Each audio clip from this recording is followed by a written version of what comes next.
The opinions expressed during this podcast are the individual's own and do not represent those of Wyndham City Council.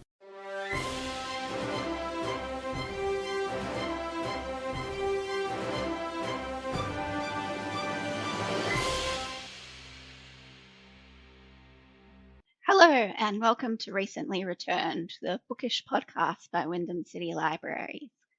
I'm one of your hosts, Kirsty, and it is my sad duty to inform you that this is the final episode of the podcast.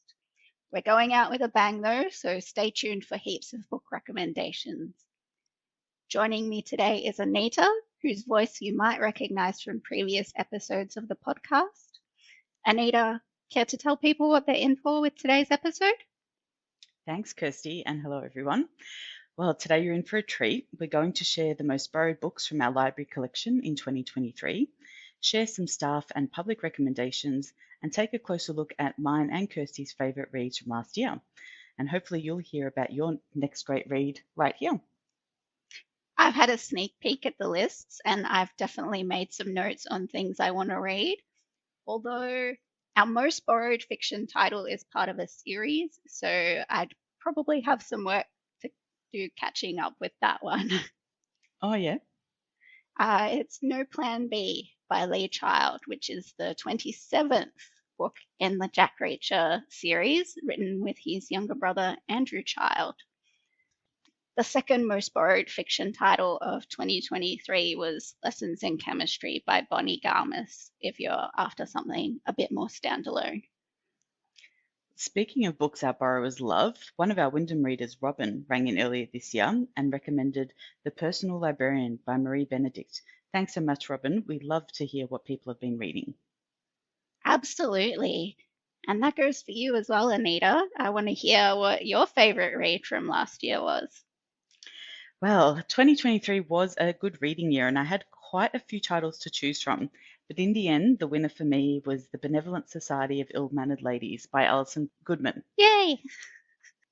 The book follows the Colebrook twins, Gus and her twin sister Julia, who use their wits and invisibility as old maids to protect other women in this historical mystery romance. Gus, also known as Lady Augusta Colebrook, is determinedly unmarried, bored by society life and tired of being dismissed at the age of 42. Her twin sister Julia is grieving her dead betrothed. A distraction soon presents itself in the form of Caroline, their friend's goddaughter who needs rescuing from her violent husband.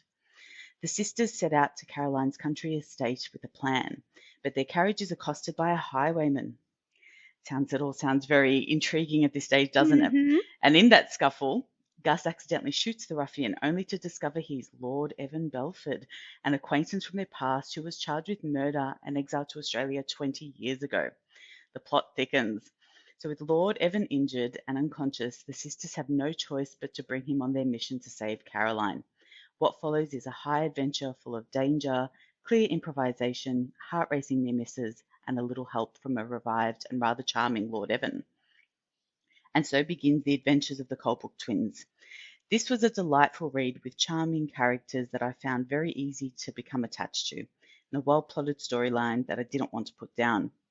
The author does a great job of blending genres with a mix of historical fiction, romance, adventure, humour, and mystery, as well as highlighting some of the social issues of the time, such as social classes and the treatment of women. Alison Goodman creates a thorough and vibrant Regency setting, making great use of her PhD on the Regency era and historical fiction research. Definitely a great read that I would recommend in 2024 or any year beyond. Oh, I am so glad you chose that book. It was on the shortlist for my favourite as well this year. So good. Do you hold the hope like me that there might be a sequel in the works? I'm waiting. Yes, yeah. I feel like there has to be. You can't create characters like that and leave them hanging. It's very episodic, so it would be very easy to continue. We've still got a few mysteries that haven't quite been tied up at the end. So I'll be very interested to see if there's a second book. Now, our listeners might be able to keep an eye out for an upcoming event with Alison. Is that right? Indeed. For our lucky local Wyndham listeners, keep an eye out in a couple of months' time that we might be able to hear a bit more from the author herself. So that'd be a real delight. Looking forward to it, and maybe a bit more info about that potential sequel that we're hoping for. Exciting. Well, before I ask you about your favourite book, Kirsty, do you have the title for the most borrowed crime book for 2023? Yes, I do. It's Exiles by Jane Harper. Have you read it? I have. That was also one of my 2023 reads and was on the list for potential favourite of the year because I do feel like that was a bit of a return to form for Jane Harper. It was one of my favourites by her since The Dry, which was such a great read. So can see how that was the most borrowed crime book because it was one of the top ones for me last year as well. Excellent. And you know who else probably has read it? Vivian. I know she's an avid crime reader and she has another crime recommendation for us now. Hello everyone, my name is Vivian. I work with Wyndham Libraries. One of my favourite series has been for years, the Strike series by Robert Galbraith, also known as J.K. Rowling if you didn't know. Her new book came out in September last year, The Running Grave, and I've been a fan ever since book 1, The Cuckoo's Calling. This book, the two main protagonists get involved in sects, S-E-C-T-S, and there is this ongoing will they, won't they, and there's also an amazing outcome to this book. It is so gripping, sometimes scary. It just grabbed me and held me right to the very end, and I'm halfway through doing the second read. I highly recommend it, and if you want to try it, if you can be bothered, start with number 1 and work your way through all the books because they're all brilliant. Thanks. Thanks, Vivian. Not all of our staff favourites are going to have such neatly correlating categories, so I'm going to swing wildly in the other direction now to share the library's most borrowed romance of 2023. It Starts With Us by Colleen Hoover. Interestingly, this is the second book in the duology, and the first book just came in under it as the second most borrowed romance title of 2023. She is a very popular author, isn't she? I think she appeared in a few places in our top 10 across a number of categories, so not surprised by that one myself. Definitely. I think you've also got Vattina's recommendation there from another popular author. That's right. So Vattina recommends I Will Find You by Harlan Coben. And she says, I decided to pick up my first Harlan Coben book and I couldn't put it down. What a ride of unexpected twists and turns. I loved Coben's style of writing, the suspense, the action. There was no guessing the storyline. The book grabs you from page 1. It opens up with David Burrows, who is serving 5 years into a life sentence for the brutal murder of his 3-year-old son, Matthew. Spoiler alert, his son may still be alive. It's a super compelling action thriller which Vattina highly recommends. Gripping and hard to put down. Very well written. That said, that does sound quite the read. Yeah, I've never read Harlan Coben either, but maybe now I will. Yeah, maybe. Our next category of top loans is fantasy, which you know I'm interested in. And the top borrowed book was Before the Coffee Gets Cold by Toshikazu Kawaguchi. This one is interesting to me because I've seen it shelved in general fiction about half the time, but it's nice to see a translated title reach such popularity. Indeed. Our next staff recommendation is another one of those books that could be shelved in a few places. Let's hear from Emily now. My best read of 2023 was Ithaca, a mythological fantasy novel by Claire North. Ithaca takes place in ancient Greece in the time of the heroes, during the events of the Odyssey. This story focuses not on Odysseus but his wife Penelope, the Queen of Ithaca, as she plays a dangerous waiting game during her husband's long absence. The story is narrated by the goddess Hera, who watches and occasionally ever so slightly influences the action taking place. Her narration is lyrical, sharp, and at times very funny in its brutal honesty. I loved this book. It started really well, became engrossing in the middle, and then was so good by the end that I had to slow down in the final chapters so that I could enjoy every last word before it was over. The final climax was one of the most satisfying conclusions I have ever read. I love Greek mythology and novels such as Circe, but this was the first book I've read in that genre which focuses almost entirely on the female characters, which was intriguing and refreshing. I highly recommend Ithaca to readers of mythological fiction and fans of Greek mythology. Thanks, Emily. Great to have you back on the podcast for our final episode. I've been meaning to read one of these myth retellings that have come up in recent years, but haven't known where to start. Maybe this is the one. Now, I've got a more traditionally fantasy recommendation here from Milena, which I'm going to read out. Her best read of 2023 was Babel, or The Necessity of Violence, An Arcane History of the Oxford Translators' Revolution by R.F. Kuan. If you're searching for this in the catalogue, you can just enter Babel and R.F. Kuan. Milena says, if you're into dark academia fantasy, this should be on the top of your list. It's about language academics and polyglots whose paths and awakening found them going against the British Empire. Although there is a magic system involved, this book is a meticulously researched history and critique of empire, colonialism, and racism. It is also a love story to the diversity and beauty of language, the different ways we go through the world, and how it is reflected in the language or languages that we dream in. But most of all, it is an ode to the imperfect art of translation, which is the defining theme of this novel. How an act of translation is an act of betrayal, but betrayal to whom? The book is dense and steeped in history, but I found the plot and theme compelling. R.F. Kuan also did not shy away from making colonialism the central statement of the novel, and in that aspect alone provides an astounding storytelling value. It is my favourite book of the year. Wow, that sounds intense. What a lot of ground to cover. I have heard of that book, but I hadn't realised it dealt so much in translation, because I think that is a very interesting topic. And so I'm definitely compelled after hearing this review to read that one.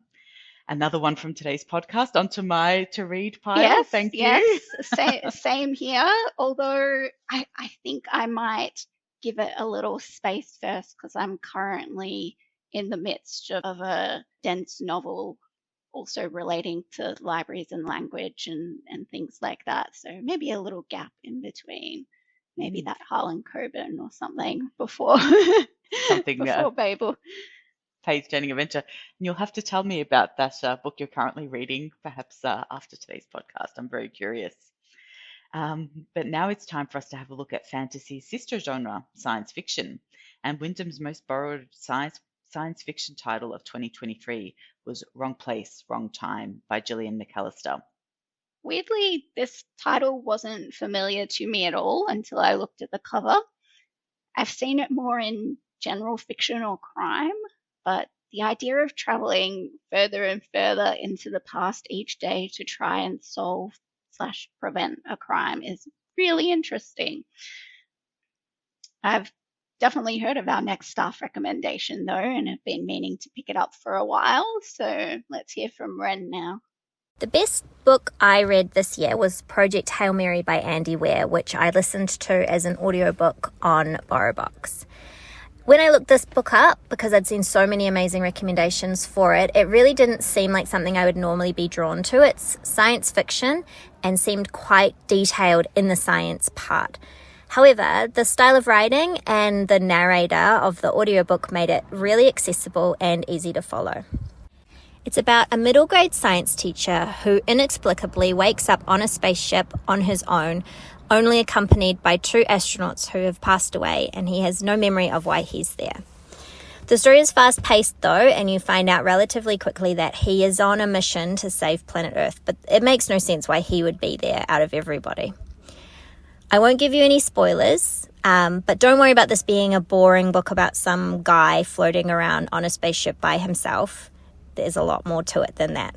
If you are in the market for an audiobook, this is one of the best I have ever listened to.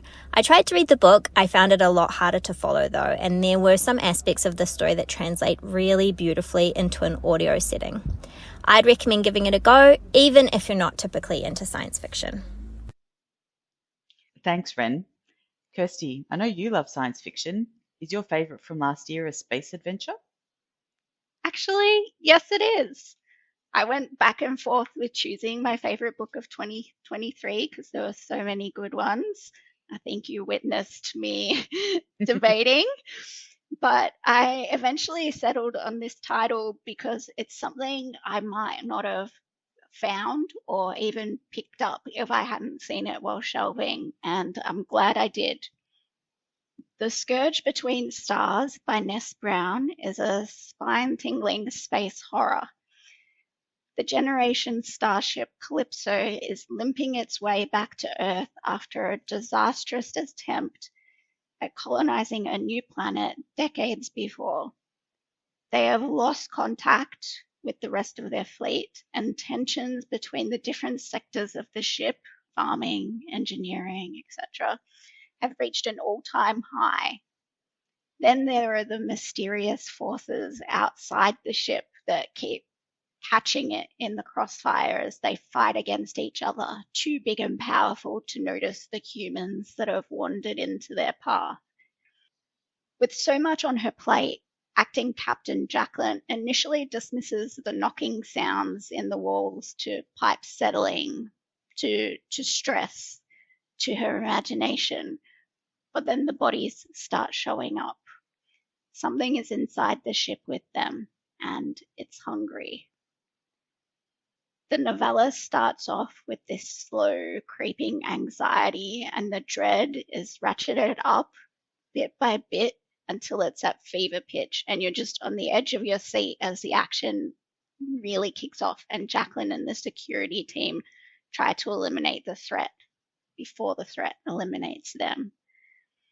Being a novella, it's the perfect size to read in one evening or a morning if you're chicken like me, and but it packs in so much. The main threat, the ship's politics, Jacqueline's relationships with her family, with her partner, conspiracy, the mystery outside the ship's walls, and of course, where would a space horror be without a robot or two? I really enjoyed this one, and I think it'd be great for fans of sci-fi or horror. Kind of reminds me of the movie Alien, even though I haven't watched that because, as I mentioned, I'm a scaredy cat. But it was an excellent surprise to me this year. Yeah, that it does sound, I could really visualize that. I think, your reference to Alien, I did have those characters in my mind as you're describing it. And the fact that that is a story that we probably know a little from movies and other books, and to hear that this author's handled it so well. And it's really hard to get a novella, that covers everything from start to finish and does it well. Sounds like a great read. I won't promise to add it to my list because that's already getting long, but it's tempting. It's tempting.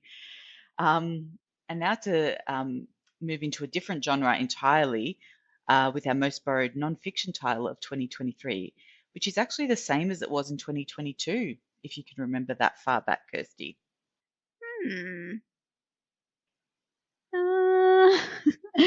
Not quite, not quite. Well, let me remind you, it was Atomic Habits by James Clear. Oh yeah, that's right. I guess we all still have habits that we need to make or break. The most borrowed biography is a newer title though, and probably not much of a surprise. Everyone wanted to read Spare by Prince Harry. Yes, that doesn't surprise me at all. Out of curiosity, though, what was the second most popular title? I'm Glad My Mum Died by Jeanette McCurdy. Oh, yes, I've heard that one's funny, despite the subject matter. Yeah, I think Ren recommended it for us last year. Ahead of the curve, Red was there. And speaking of staff recommendations, our final staff favourite is from Kimberly. Let's hear it now. One of my favourite books of 2023 was The Last Devil to Die, which is the fourth instalment of the Thursday Murder Club series by Richard Osman.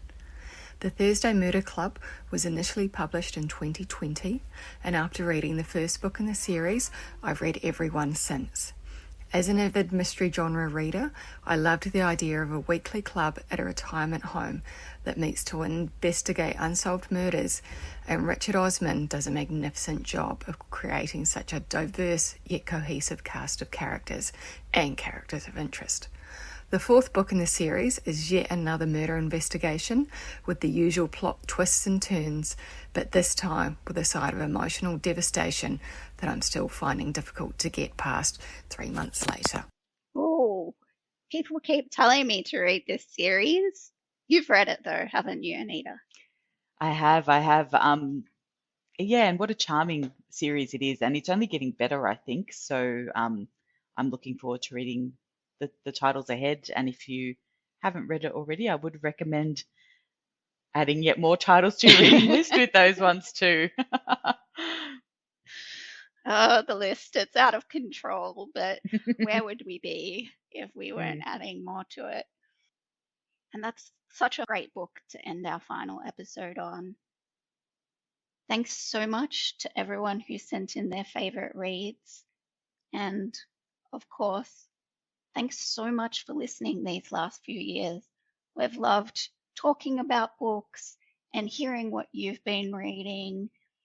Old episodes of the podcast will remain available for you to listen to on the website, and you can keep an eye out for more staff recommendations in branch and online. We're not going to stop reading, and we're not going to stop telling you about it, just somewhere else.